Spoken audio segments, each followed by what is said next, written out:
Samantala, sa distrito ng Aoshan, sa loob ng isang dimly lit subway tunnel, dumating si Bayangwo at ang kanyang pangkat ng mga puwersa sa hangganan sa lokasyong minarkahan sa kanilang mapa. Ang hangin ay makapal na may amoy ng mamasa-masa na semento, at ang mababang ugong ng lungsod sa itaas ay halos hindi nakapasok sa katahimikan sa ilalim ng lupa, gaya ng nakasanayan. Inactivate ni Mengsho ang kanyang natatanging kakayahan sa hangin na larawan, na nagpapahintulot sa kanya na i-scan ang lugar sa ibaba para sa mga palatandaan ng panganib. Ang kanyang mga pandama ay lumampas sa kung ano ang maaaring makita ng sinumang mata ng tao. Tahimik na nakatayo ang natitirang bahagi ng koponan na naghihintay na makumplito niya ang kanyang reconnaissance bago sumulong pa. Ang mga zombie mismo ay hindi sila tinakot. Ilang beses na nilang hinarap ang mga undead na ito, ngunit sa pagkakataong ito, hindi lang ang horde ang kanilang kinatatakutan. Ito ay isang misteryosong figure na napapabalitang kumokontrol sa kanila mula sa mga anino. Ngunit bago gumawa ng anumang hakbang, kailangan nilang kumpirmahin ang bisa ng impormasyon ni Genji. Ito ba ay isang bitag o isang tunay na banta? Sa pagdiin nila ng mas malalim sa tunnel, patuloy na iniskan ni Mengsho ang paligid. Di nagtagal, narating nila ang lokasyon na inilarawan ni Genji na ang kanyang kakayahan ay kumalat sa isang 3 kilometrong radius, na nagsiwalat ng katotohanan. Lurching sa kailaliman ng tunnel sa ibaba, sa gitna ng babad, maputik na lupain, maglatag ng isang hindi maarok na masa ng mga zombies. Sila ay nakahandusay na parang walang buhay na mga manika, ngunit ang kanilang napakalaking bilang ay nagpadala ng matinding takot sa kanya. Naging seryoso ang ekspresyon niya. Her normally calm features turo with concern, sobra na. Bulong niya, sinusubukang panatilihin ang kanyang kalmado. Nang maramdamang may nangyari, nagtanong si Woody sa mahinang boses, ano ang mali? Huminga muna si Mengsho bago ibalita na may mga zombies dito, mga 300,000 sila. Ang natitirang bahagi ng koponan ay nagpalitan ng hindi mapakali na mga sulyap, ngunit nanatiling binubuo. Hindi ito ang unang pagkakataon na nakatagpo sila ng isang kayaig na kasing laki. Alam nila kung paano gumana ang mga grupo ng zombie, maliban kung inutusan ng Zombie King o napukaw ng amoy ng nabubuhay na hindi magre-react ang mga natutulog na zombies. Sa ngayon, ligtas sila. Si Bayangwo, ang pinuno, ay inayos ang kanyang salaming pang-araw at desididong nagsalita. Pagkatapos ay panasan natin sila. Pagkatapos ng maikling talakayan, sumang-ayon ang koponan na ang pag-aalis ng horde ay lampas sa kanilang kakayahan. Hindi nila kayang hawakan ang napakalaking banta sa kanilang kasalukuyang mga mapagkukunan. Ang tanging solusyon ay ang umatras at tumawag para sa backup mula sa Jiangnan. Ang isang missile strike ay mas mahusay na ma-neutralize ang banta kaysa sa direktang labanan. Ngunit bago sila maka-address, isang malalim at umaalingaw na dagandong ang umalingaw sa lagusan na parang nanginginig ang mga pader. Ang tunog ay hindi mapag-aalinlanganan na ang zombie tide ay nagising sa. Hindi, darating ang mga zombie. Sigaw ni Bailey Changting, ang kanyang boses, na pinuputol ang lumalalang kaguluhan, ang gulat ay sumilay sa kanilang mga mukha. Sa kabila ng kanilang pag-iingat, kahit papaano ay naramdaman ng mga zombie ang kanilang presensya. Ngayon ang horde ay umaakyat sa kanila, at wala silang ibang pagpipilian kundi ang tumakas. Galaw, galaw, galaw. Tumungo sa ibabaw. Tumahol si Bayangwo habang ang koponan ay tumakbo pabalik sa labasan sa likod nila, ang napakalaking zombies ay umungal sa buhay. Ang mga mata nilang namumula ay kumikinang sa isang nagbabantang pula. Lalong lumalakas ang kanilang sama-samang ungol sa bawat hakbang ng koponan. Sa gitna ng dagat ng mga nabubulok na katawan, isang matayog na tansong figure ang tumindig, ang metalikong balat nito, na kumikinang sa madilim na liwanag. Ang mas masahol pa, mula sa itaas, ang mga tansong may pakpak na nilalang ay lumusot sa lagusan. Nakatuon ang kanilang mga mata sa tumatakas na pangkat habang tumatakbo ang grupo. Lumibot ang mga mata ni Woody sa paligid upang maunawaan ang biglaang kaguluhan. Bakit ba sila nagkakaganito? Ang mga zombie na ito ay hindi kailanman kumilos ng ganito bago siya umungol sa pagkadismaya. Si Bailey Changting, na tumatakbo sa tabi niya, ay may nakakabagabag na kalmado sa kanyang boses. Ito ay dahil hindi sila sinadya sa sinabi niya. Cryptically, ano ang ibig mong sabihin? Tanong ni Woody. Habol ang kanyang hininga habang patuloy sila sa desperadong pagtakas. Kung ang lahat ay tulad ng ating kinatatakutan, kung gayon ang kanilang pag-uugali hanggang ngayon ay walang iba kundi isang gawa, isang pagganap para sa atin. Nanlaki ang mga mata ni Woody sa realisasyon. Malungkot na tumango si Bailey Changqing. Nais nila kaming pahirapan sa isang maling pakiramdam ng seguridad. Para maniwala kaming nanalo kami kaya abandonahin namin ang Tianhai City. Ang katotohanan ay nagsimulang sumikat sa Woody, at ngayon na naiisip ko ito, ang pagtanggal sa Zombie King ay napakadali. Eksakto. By Li Chang. Nagpatuloy si Ting, ang kanyang boses ay nagpapadilim sa 6 na patay na hari na maginhawang pinagsama-sama ng ganoon. Isa itong setup. Inilagay sila doon para patayin natin. Habang bumabaon ang paghahayag, lumakas ang tunog ng mga pakpak na pumapapak.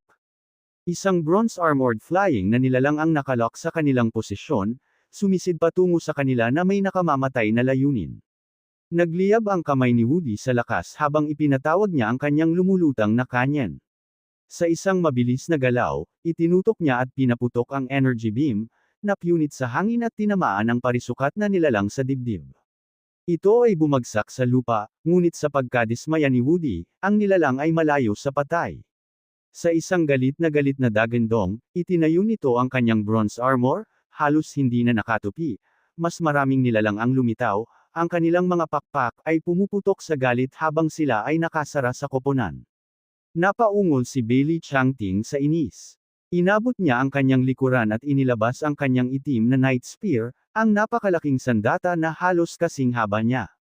Sa kabila ng laki nito, maluwag niyang hinawakan ang kanyang pinahusay na lakas, ginagawang lumabo ang galaw ng sandata, bumalik, utos niya.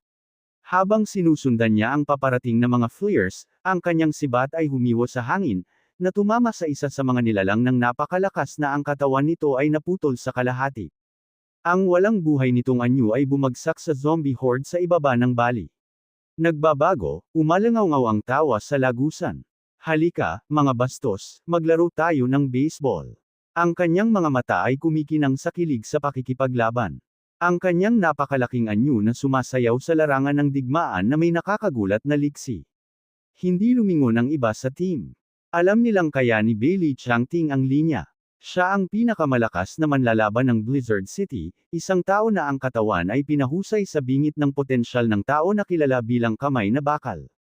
Siya ang kanilang hindi nababasag na kalasag, at sa ngayon, mas kailangan nila siya kaysa dati. Habang papalapit sila sa exit ng subway, umabot sa taas ang mga ungol at ungol ng mga zombie. Si Bailey Changqing, nakatayo sa kanyang kinatatayuan laban sa mabangis na pagsalakay, ngumisi sa sarili, halika na basura. He murmured, pauwiin na kita. Si Bayang Wu at ang kanyang koponan sa pagsisiyasat ay nagmamadaling lumabas sa istasyon ng subway, tumakbo patungo sa snowmobile na iniwan nila Bailey Changqing sa likod ng pasukan ng tunnel, na inatasan na takpan ang kanilang pagtakas. Ilang sandali pa, isang nakabibinging pagsabog ang umalangaw-ngaw sa lagusan ng subway ng karagatan.